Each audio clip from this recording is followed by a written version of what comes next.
told to calm down or relax when you're upset? Does it work?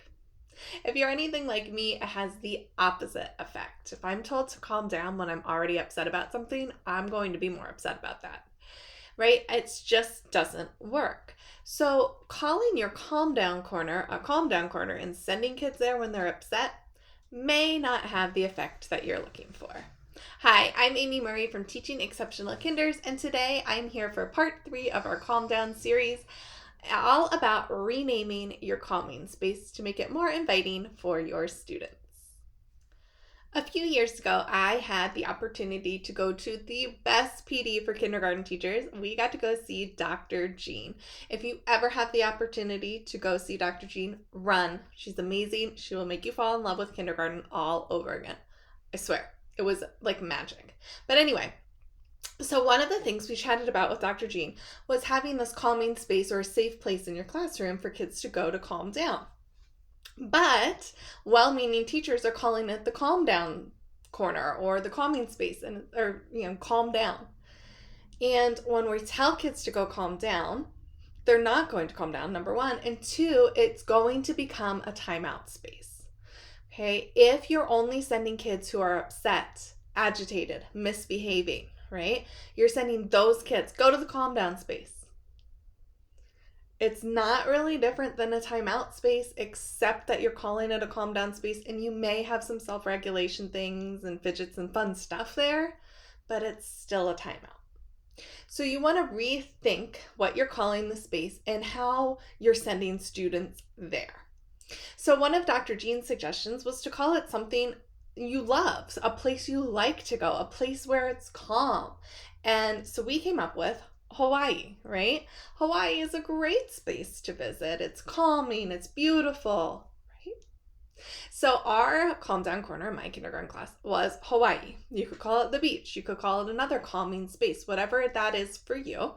And that way you're saying, do you need to go visit Hawaii? Or like sort of like a vacation, right? It's a break. Now, is it still like a timeout? Sure. But you're framing it in a way where they're taking a vacation or they're taking a break and not get out of my space.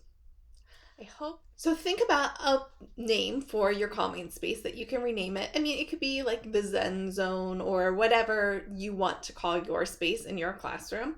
I enjoyed naming it like a place, like Hawaii. It was always fun to watch other adults as they walked in the room and kids were like, I need to go to Hawaii. Can I go to Hawaii?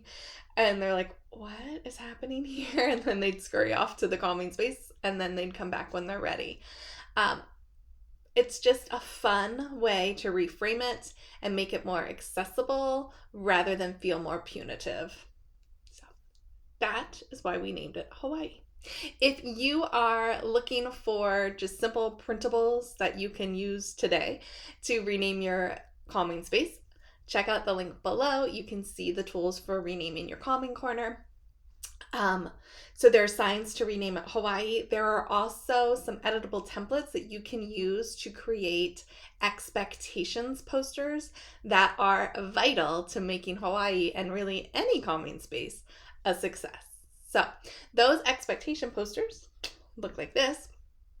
And while I'm chatting about them, we'll put them up over here so you can see them.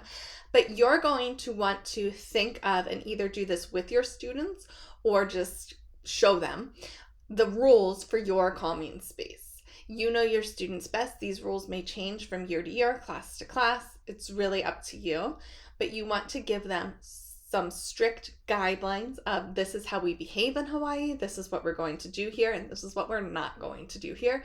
And then what happens if they choose to not follow the rules of Hawaii. You want to have that all thought out and have gone over it, whole group, so that as things come up through the year, you can be consistent with them and enforcing those rules. And that way Hawaii will stay effective and not become just a timeout space for you. The other thing you can do to make sure that your calming space, Hawaii, is more accessible for all of your students is to use a break card instead of making students verbally ask or you verbally sending them to Hawaii. Sometimes when everyone is escalated or upset, it's easier to use picture cues because our input systems in our brains are not going to process those verbal requests properly, or they're going to antagonize the situation, which is not anyone's intent, but can happen easily when someone is constantly being verbally redirected. It just feels like someone's at them instead of trying to help. So using a little break card can definitely help, something like these.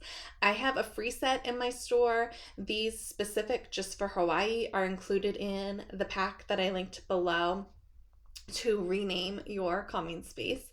So just having students use those, you can give one to everybody in your class.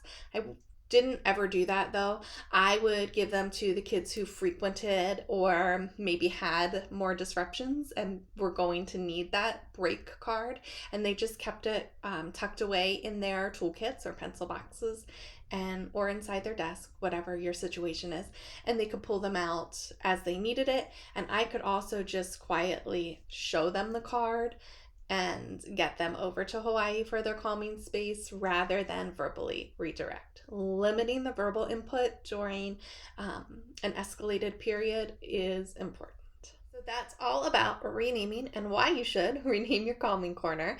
You can find the links to Rename It Hawaii below. It is also included in the bundle, the Calming Corner bundle pack, which includes the social story we talked about in video 1 and the visuals, the calming strategy visuals we talked about in video 2, and then of course the renaming your calming space that we talked about today. You will also find behavior reflection sheets in there, which I will link the video to the behavior reflection sheets as well for helping process those big emotions. All right, I would love to know how your calming space is working in your classroom and what you call it. So be sure to leave a comment below. Let me know what your calming space is called. And be sure to check out the rest of the videos in this series so you can set up a calming space that works in your kindergarten classroom. Please like and subscribe if this video is helpful to you so YouTube knows to show other kindergarten teachers as well. You can find me on Instagram at Teaching Exceptional Kinders, and you can always send me an email, amy@teachingexceptionalkinders.com. All right, until next time, have an exceptional day.